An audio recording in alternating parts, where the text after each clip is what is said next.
What is up, guys? Welcome back to another episode of the Fantasy Fellow Show. My name's Kyle. Hope everyone's doing well. It's Friday, June 28th. We're going to be continuing our 32 teams projection series. We're into the NFC North now. So we're covering the Chicago Bears today. We'll open up my projections and kind of show you guys what we're looking at. We'll start with the 2023 review and kind of work our way through the positions. And then I just want to say, if you guys haven't checked out any of the other videos yet, I'm gonna post in the comments. I'll post a link to the playlist.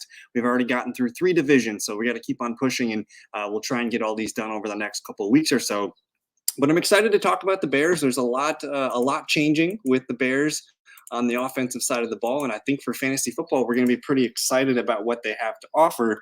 But let's start with the 2023 review is a little difficult because they kind of shelved the entire Justin Fields experience. Like, we're done with the Justin Fields era in Chicago. The Matt Eberflus era continues, though, so their defense is actually growing, and I think it could be a step forward this year. But as an offense, they let go of Luke Getsy. They just did not have anything happen positively, with Justin Fields in the development there. And when you get the number 1 overall pick and you got a guy like Caleb Williams at that spot, you kind of got to do it. So I don't, I feel bad Justin Fields didn't work out in Chicago, but it is what it is. Brighter days are ahead with Caleb Williams. But overall, as a team, 62% completion percentage, about 3,400 passing yards, 19 touchdowns to 15 interceptions. They ran the ball well. A lot of that was Justin Fields running for 657 yards at 5.3 a carry. But as a team, we saw Khalil Herbert, Deonta Foreman, Roschon Johnson. All those guys played well. Total, they ran for about 2,400 yards, 16 touchdowns, and 4 interceptions. It was just a very low output as an offense, only 5,800 yards. They did, run a good amount of plays, almost 1,050 total plays, and they did increase their win total from 3 to 7. So, like, as a team, they got better. Obviously adding a guy like DJ Moore. They did bring in Roschon and Foreman to add to Herbert. They got some pieces here that I like. I think Cole Kmet's also a nice young tight end. So 2023, I'm not going to really, take too much away from it. We kind of have to just reboot it and get Luke Getsy and the Justin Fields era off our brain. So we'll hop right into the 2024 Chicago Bears, and the new head honcho calling plays is going to be Shane Waldron. And if you guys are unfamiliar with Shane Waldron, he's 44 years old, from Portland, Oregon. He's spent time with the Seattle Seahawks the last few seasons. He's been their offensive coordinator for 2021, 22, and 23. Before that, he was with the Rams for a few years as a tight ends, passing game coach. He was with the Washington Redskins at the time, and then he did have some time with New England back in the day, the 2008 and 2009 season. So a long tenured coach, and finally getting a chance to. I mean, it's weird to see a guy move laterally as offensive coach to offensive coach, offensive coordinator to offensive coordinator. But maybe he sees this as a step where he can, he's got Caleb Williams, and they got a lot of excitement there. So I like it. The one thing that does concern me, though, about Shane Waldron is his offense is in Seattle, man. I pulled up 11 personnel here. That's, 1 tight end, 1 running back, and 3 wide receivers. In Seattle, he didn't really run a lot of 3 tight end stuff. They ran it just about 64% of the time. They ranked 22nd with having 3 wide receivers on the field. And this team is kind of built around DJ Moore, Keenan Allen, and now Rome Odunze. So I love the 3 receivers, but I'm just a little concerned on what the usage is going to look like. If I go back to 2022, Seattle, again, down here, 52.9%, 11 personnel. That's concerning. I think we're going to see, some frustrating, some numbers from these receivers here. So a little bit of concern there, but I like Shane Waldron, but I think he's more of a balanced type guy and doesn't really want to throw the ball a lot. So with that being said, we'll get into Caleb Williams here, who I have projecting for starting week 1. I gave 1 game to Tyson Bagent, but we're going to see Caleb Williams come out here and kind of think about, I don't want to say he's in for like a Geno Smith-esque season, but that's kind of, I had Seattle a lot in my mind because I just looked at the Seattle Seahawks numbers from the last few seasons. And if I go pull those numbers up for Shane Waldron with Seattle, they threw the ball the last 3 years, 495 attempts, 573 and 575. So that's kind of a baseline here. And then the rushing attempts over there, 413, 425, 382. And they ran, an average about 960 plays per season.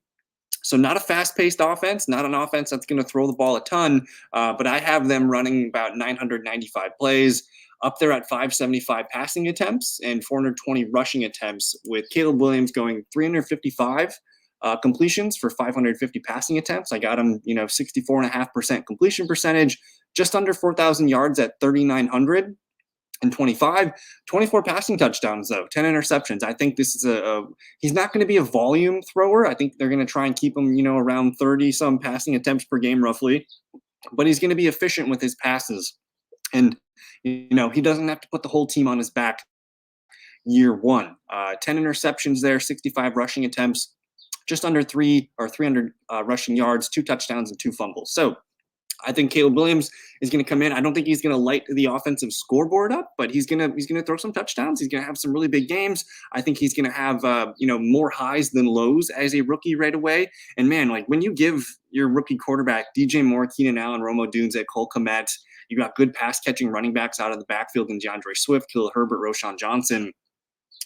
I mean, they've really done a good job surrounding Caleb Williams with plenty of talent to get kind of just get him through those rookie ups and downs. And I think he's going to be kind of looking seasoned throughout early parts of the year. So I have no issues with Caleb Williams. I do have issues with where he's being drafted, though. People are drafting him as like a fringe top 10, top 12 QB. If I pull up my quarterback rankings here, I've got Caleb Williams at about QB 18, which to me seems more level-headed. I have Baker Mayfield, Herbert, Purdy, Tua, Goff, Daniels, these guys ahead of him. And where he's being drafted ahead of Herbert, Purdy, Tua, Goff. He's being drafted kind of sometimes ahead of Jaden Daniels, some usually kind of right behind it. So he's right on the board, the border of being a top 12 QB. But I just want to pour a little bit of caution in that. I think he's ideally your QB2, whether you're drafting best balls or for redraft leagues. You can wait. You can grab a guy like Caleb Williams and pair him with a Goff or a Purdy or a Trevor Lawrence or something like that. That's where I think it feels the best. And then for super flex leagues, I do think you can pull him in there as your QB2 and feel pretty good about it. So I have him going for about 270 standard points. Let me just do a calculation here and see how many points per game that is. 270.5, and I'm going to say he's going to play 16 games. So, just under 17 points per game, which in a 4-point, passing touchdown league, that's really serviceable. So you can wait for him as your QB1 and put him in a platoon with somebody else, and he can be your QB2 for super flex. So I'm interested in Caleb Williams. I just, I hesitate on where he's being drafted right now. But overall, I think he's in for a good season. We'll look at the running backs next here in the new group, featuring DeAndre Swift, Khalil Herbert, Roschon Johnson, Travis Homer, and Kerry Blasingame. Very, very interesting. I did want to pull up the running back, the offensive line rankings. I just saw Warren Sharp yesterday, I believe, tweeted out some offensive line rankings. So let's just kind of look and see where they have Chicago listed this year.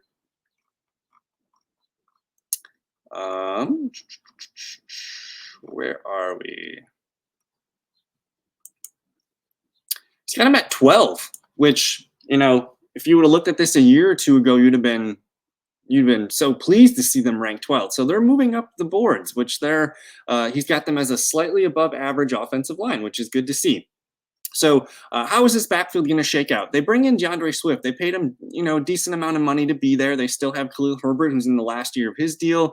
You got year 2, Roschon Johnson. And then I just think Travis Homer and Blasingame's more of a fullback anyways. Those guys are just kind of fillers. So we have a 3-headed backfield committee. I think they want to give DeAndre Swift the chance to be the lead ball carrier, but we know he can't really hold up for 15 to 20 touches per game. He's more of a 12 to 15 touch player per game. So I think on a weekly basis, getting him 12 carries and 4 or 5 catches is probably the idea. So we have Swift here at 145 rushing attempts, which now that I'm looking at it, it does seem kind of low, but you also have to kind of bake in some injury risk with a guy like DeAndre Swift. He's coming off of 229 rushing attempts for 1,000 yards last year with the Eagles. But the Eagles also had the best offensive line last year, and we didn't really see DeAndre Swift go really, really nuts with his with his efficiency metrics and yards per attempt and things like that. But let me pull up DeAndre Swift's numbers real quick here from the previous seasons. I think last year was that was his first full game, or first full season. He didn't miss a game at the end of the year, but it's whatever. So I do kind of have him missing 2 to 3 games with these projections. And man, I am, if you give him 12 to 13 games, he's probably going to be, I probably have to give him more rushing attempts. So I'm going to boost that number up a little bit. But for now, 145 rushing attempts, 615 yards, 4 rushing touchdowns. I got him at 40 catches, 50 targets, and 300 receiving yards, and also having 2 touchdowns. I'm not quite ready to give him a real, lion's share of the carries workload. I am interested because the Bears should probably trade Khalil Herbert. If they're not going to sign him for next year or anything, he's in the last year of his deal. A team like the Cowboys could come calling. We could see Khalil Herbert, starting for a team somewhere. And if that were to happen, DeAndre Swift's going to move up my rankings. But for now, I'm kind of stuck with Herbert being a low carry guy, but he is the team's primary receiving back. I do have Khalil Herbert getting 105 rushing attempts, 475 rushing yards, 4 touchdowns. He's also a little bit of a skillful receiving back. So I did give him some numbers there. And then Roschon Johnson, who I thought actually played pretty well as a rookie, he just didn't get a ton of work, but he did have 34 catches last year. So 65 rushing attempts, 275 yards, a touchdown, 15 receptions, 20 targets, 105 receiving yards. And I don't know, man. I found myself scratching my head on the DeAndre Swift signing because I thought, going into the season with Khalil Herbert and Roschon Johnson as your top 2 backs sounds pretty good to me. I thought Khalil Herbert would lead the team in carries, Roschon mixed in with carries, but he's the primary receiving back. And now you got this kind of 3-way thing going on. So that might be the plan, next year where it's Roschon and Swift and Herbert somewhere else. But I'm having a tough time trying to just figure out where all these carries are going to go. I have, between the 3 of them, I got 315 carries. Last year, their top 3 running backs had 322 carries. Leading running man was Herbert with about 132 rushing attempts. So, they really split the ball up. And I don't know if I can bank on Swift getting, 15 carries a game or anything like that. So, if he does stay healthy and say he does play, 145 carries divided by 13 games, it's about 11, carries per game, something in that range. I think that, again, I'm kind of being on the low end here with Swift, but I'm concerned on how this backfield is going to shake out. So let's go look and see where I have everybody ranked in the running back stats. Let's see here. DeAndre Swift is RB33 for me. I view him more as a running back 3 flex guy. I just don't know if he's going to be getting the goal line work. It would make more sense for Khalil Herbert or Roschon Johnson, honestly, to get those goal line carries. So if he's not getting those high value touches, that could really ding his fantasy output. I still think he's the receiving back. He's got that role locked to himself. But I've a couple questions there. I do have Khalil Herbert as my RB, or where is he? RB50. So he's a bench guy that I like quite a bit. And if you're drafting right now, there's a good chance that he's on a different team at some point this year, whether it's August or, middle of the season. If there's an injury to somebody, I do think the Bears can maybe flip him for like a 6th round pick or something like that. And then I do have Roschon Johnson down here at pick 63. Obviously, if there's an injury to one of these guys, that's really going to open up the backfield and make things more clear. So once that does happen, if you're holding a Herbert or Roschon, one of the other 2 guys goes down, you're going to have some spiked value among those guys. But I'm kind of I don't know how I'm feeling about the Bears backfield. I want to know what you guys think. But we've spent enough time on the running backs. Let's talk about the receivers, which is the best part of this roster. DJ Moore, Keenan Allen, Rome Odunze, and then you have Tyler Scott, Colin Johnson, Velus Jones Jr. We're going to ignore the bottom 3 guys, Scott, Colin Johnson, Velus Jones. I do think Tyler Scott's got room to be their number 3 receiver in the future, maybe as early as next year if Keenan Allen's not back with the team. But you have 3-man rotation at the top 3. And again, we talked about Shane Waldron not really being an 11 personnel guy, which concerns me. I actually don't find myself excited to draft Bears receivers this year. It's very difficult for a rookie receiver or for a rookie quarterback to feed, a top 5 receiver. I think the last time a rookie quarterback fed a top 5 receiver was DeAndre Hopkins back in 2017. And Hopkins was wide receiver one that year, so that is a big deal. But to me, drafting DJ Moore, I don't know if he's a wide receiver one this year. I think he's more of a wide receiver two. So when you're drafting your teams, I think he's a third round pick right now. He does look nice as a wide receiver two. So if I'm drafting any Bears receiver, it's him. Where I get a little bit nervous on is Keenan Allen, who, up there in age, he's missing time. He's only got 1 year on his deal here. So who knows, what's going through his head for this year or next year, or if he wants to come back with the team, we'll see. I love Keenan Allen's talent. I think he's a fantastic receiver, but I'm just a little bit nervous here. I think he's like a late fourth, early fifth round pick in best balls right now. To me, he's more of a wide receiver 3 flex, which I'm fine with. And then honestly, I don't see it for Rome Odunze. I think he's one of the most talented rookie receivers come out of the draft in recent years, but man, we just saw what Seattle did to Jackson Smith and the Jigba, and we got Shane Waldron potentially going to do the same thing to us here with Rome Odunze. And if we pull up those numbers again, back in 2022, 3 wide receiver sets only 53% of the time. So there's that means Rome Odunze on the field for 53% of those snaps. And then you come on down here to last year, 64%. So we're talking, maybe 55 to 60% chance that all 3 receivers are on the same field together. And then, they could, intermingle those guys and get them on the field, in 2 wide receiver sets. Say it's DJ Moore and Rome Odunze, Keenan Allen getting a breather. You could easily rotate that, but I'm struggling to see a high percentage of snap share for Rome Odunze unless Moore or Keenan Allen are hurt. And, we did kind of talk about Keenan Allen potentially being injured. So if you're drafting Odunze, one, you need one of the top 2 guys to get hurt for him to really pay off. I don't expect him to hop those guys as long as they're healthy. And, if everyone stays healthy for the full year, just very concerned about Rome Odunze kind of being a bummer pick, kind of like JSN was last year. And I think Odunze is a better talent than Jackson Smith and the Jigba. I do have him going for 55 receptions, 85 targets, 695 yards, and 4 touchdowns, which is a solid rookie campaign. But I don't think my Rome Odunze shares are going to be very heavy. I think 2025 is where I want to do that. And at some point this year, you might actually be able to buy cheap on Rome Odunze. If week 1, if he only gets 50% snaps and he just doesn't have a target or anything, we'll look into that. But DJ Moore, to me, is the leading receiver. He's going to get some carries too. I gave him 82 receptions, 133 targets, 1,105 yards, and 6 touchdowns. I see the numbers coming down for him. I think it's very obvious that they have to when you add in a Keenan Allen and Rome Odunze, and even a DeAndre Swift, like those numbers are coming down. We do have an upgrade at quarterback, but you have an upgrade as well at all the talent around him. So it's not going to be a massive DJ Moore season. I like him as a wide receiver too. I got him at 6 touchdowns. Keenan Allen, 75 catches, 865 yards, and 5 TDs.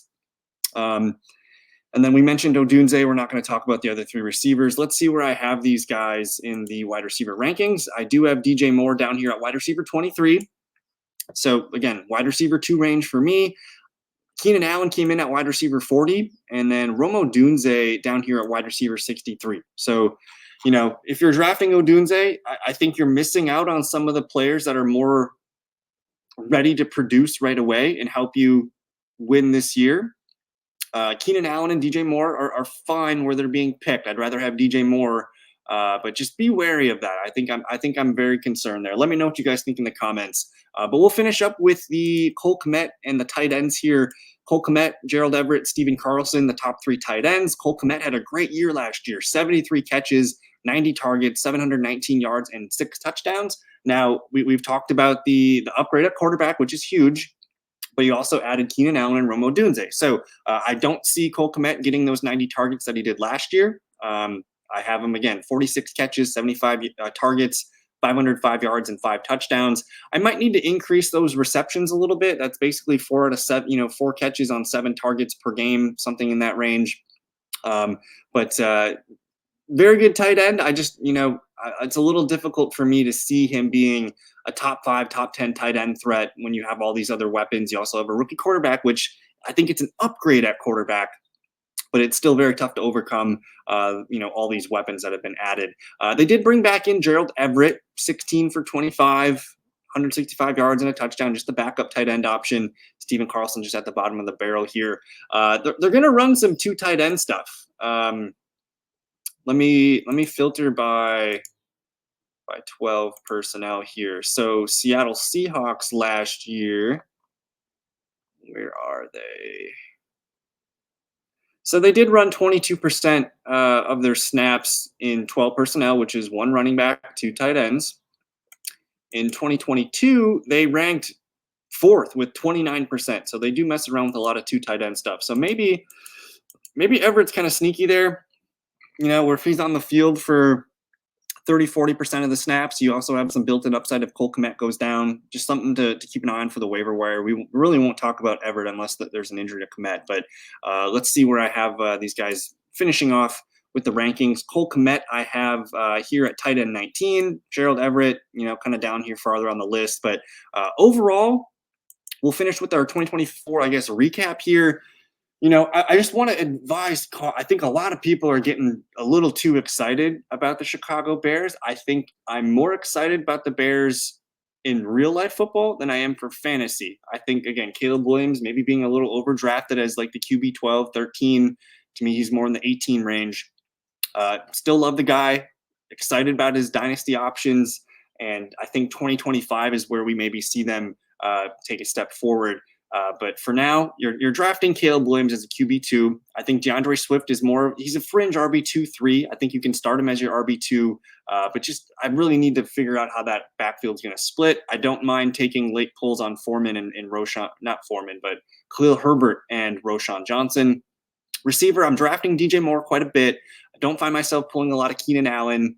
And then I really don't find myself clicking on Odunze very much at all. So if you guys have thoughts or comments on that to make me click on him a little bit more, I'm curious to hear your thoughts or optimism there. And then Cole Kmet, I take some pulls on him as my tight end too if I need him. If I do end up, going with DJ Moore and Caleb Williams in a best ball, I'll tack on a Cole Kmet because he'll probably catch 4 to 6 touchdowns. I think he's going to be nice. But either way, I'm very excited about the Bears' outlook. I just a little bit nervous about it for fantasy. I think there's a lot of mouths to feed for a rookie quarterback, and I can't see all 3 receivers being hits at ADP. I think you just bet on DJ Moore, and we need some more clarity at the running back position. But that's it for me. Thank you guys for watching. Check out the other videos in the playlist, and we'll see you next time. Peace.